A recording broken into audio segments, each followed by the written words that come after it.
Alright, hi, my name is Matthew Pereira. I'm here to talk to you guys about soccer. More specifically, FIFA's rules and how they select national team members, and how they're like really loose and need to be more strict. An example of this was Jack Charlton. He was Ireland's manager back in 1985, around that time period. He took advantage of the rules, and more specifically, he took advantage of the granny rule, which is how players can choose their nation which they play in according to either their parents' birthplace or their grandparents' birthplace. And he took this to a whole new level. He noticed that Ireland didn't have the talent to make it very far in the World Cup, so he turned to England and set out numerous notices to them to recruit players. And this got him as far as to the 1988 European Championships. But he got ridiculed by the media and fans on how that wasn't right. And all he said to them was that you wanted me to win, and so I did what I had to do. And he said that Ireland didn't have the right players to make it that far, and so he turned to England. With that, my major claim is failure of FIFA to become more strict on national team selection rules will have negative effects on the game of soccer. And this is because it leads to misuse of rules and guidelines. It allows teams to unfairly stack their lineups, and it just takes away from the overall feel of the game. My first secondary claim leads to misuse of rules and guidelines. According to Article 6 and Article 7 of the FIFA statutes of 2013-2014, there are 4 levels of criteria that the players must reach to play for a nation.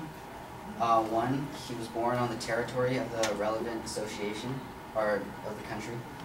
His biological mother or father was born on that territory. His grandmother and grandfather was born on that territory. Or he must live in that country for at least 2 years.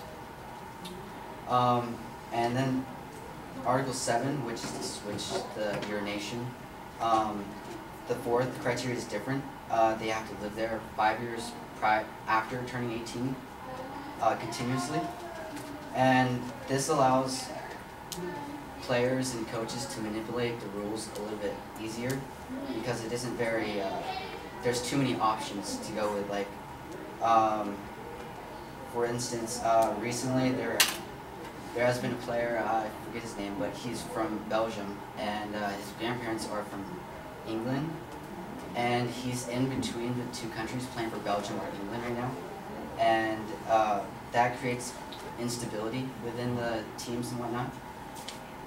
Also, there are no internationally set rules, such as in England, Wales, Scotland, and Northern Ireland.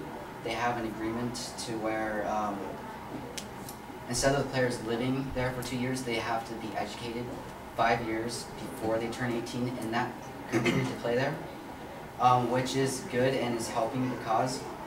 But they can turn to Article 7 to switch their nationality, and that just creates more loopholes and more misuse of the rules. My second claim, or secondary claim, allows teams to unfairly stack their lineups in their favor.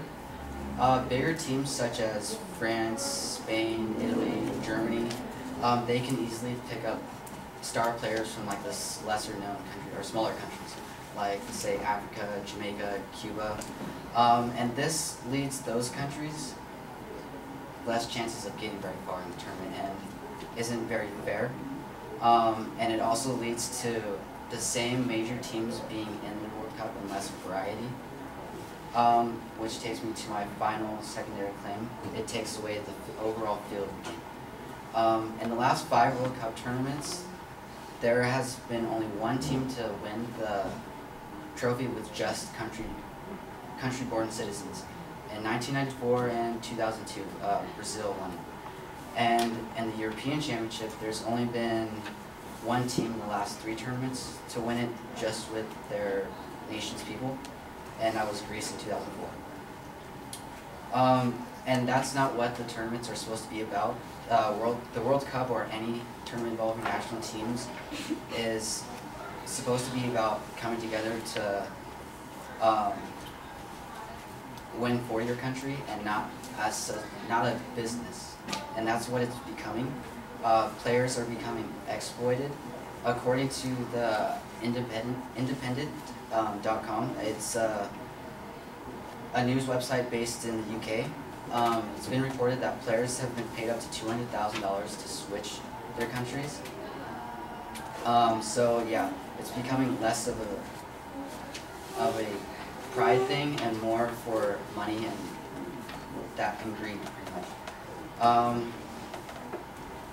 And with that, it leads to misuse of rules and guidelines, unfairly stacked teams, and it takes away from the overall feel of the game. That all supports my claim that if FIFA doesn't tighten up on the rules, it will take away the feel of soccer.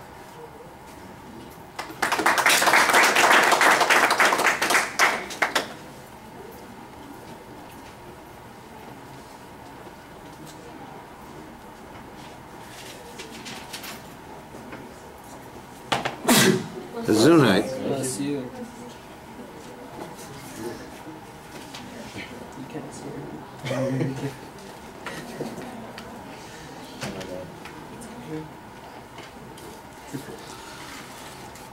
All right, Matthew, it takes you a little bit of time to get to the main proposition. Once you get there, though, it is clearly stated. The secondary claims, though, when you lay them out, the first one supports a claim of fact. The second and the third are really value issues, and so I'm not exactly sure that that they fit in supporting the main proposition, unless you can demonstrate that there's some harm as a consequence of these outcomes, some measurable harm, for instance, maybe an economic harm or diminished national pride or something along those lines.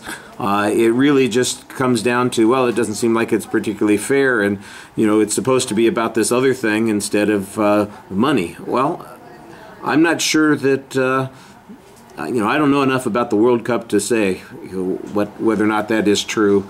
I'm sure that all the people who play in the World Cup and become famous and sell Kool-Aid or Gatorade or whatever the heck it is that becomes the product that they endorse, they're happy for the money. I like the example that you have at the beginning, but it is a 35-year-old or 30-year-old example that you're working with. The one contemporary example that you have is incredibly abstract. It's some Belgium, we don't know who he is, who may also be English, but I don't know who he is, and he's playing sometimes for the English and sometimes for Belgium, but apparently you can't identify who he is. That seems a little strange, and that's the only other example that you have other than Charlton from 30 years ago. So that seems to be a little bit problematic. If you're going to make a claim that says people are jumping teams, there ought to be plenty of examples of people who've jumped teams, and as a consequence, the team that they jumped from didn't make it to the second or the third round of the World Cup, or their team was eliminated before the final series or something along those lines, and that the teams that they jumped to were able to make that. Now you get to that a little bit toward the end when you're talking about teams that have only national members winning the World Cup only twice in the last number of years and the European Cup only once in the last X number of years. Those are good examples of when this that it happens infrequently, that players are all from the same country and they're successful. But where's the stuff that shows that that jumping has produced more success, or for instance that leaving a team, that a key player leaving the team is the one that accounted for, let's say, Chile or Cuba. You mentioned a whole bunch of teams not being able to compete. There's just a big assumption there, and I think you need some better proof on that. All right, thank you.